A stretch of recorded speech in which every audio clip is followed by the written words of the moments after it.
I was 16 when this happened to me, and it still haunts me to this day. My older brother's friend gave me work of house-sitting his rather large house for 2 days, with the pay rate being $100 a night.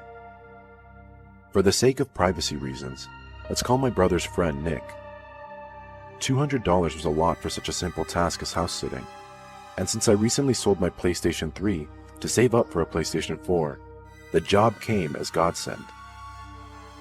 At around 6 p.m., Nick picked me up and drove me to his house, as it was getting dark out.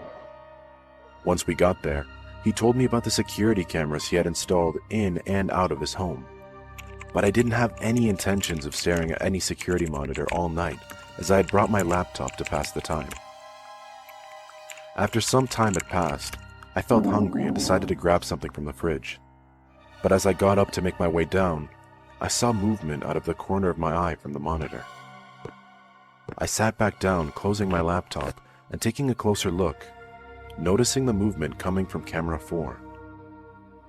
Upon closer inspection, I noticed that it was a silhouette of what appeared to be a man standing outside the house.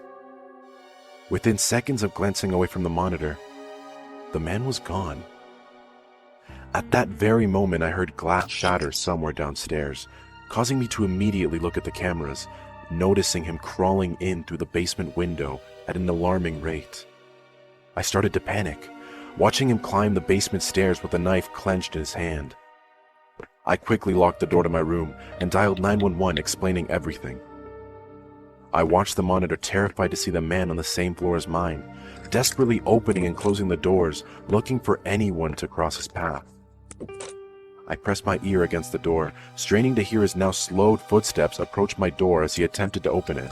Realizing I was in there, he began to shout and pound on the door aggressively, frightening me to the very core. As I sat there shaking, I heard sirens in the distance, steadily getting louder and louder.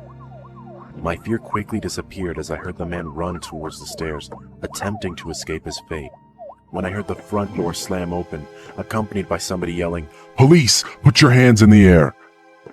Moments later, I walked downstairs and saw the intruder in a pair of handcuffs being escorted to the police cruiser.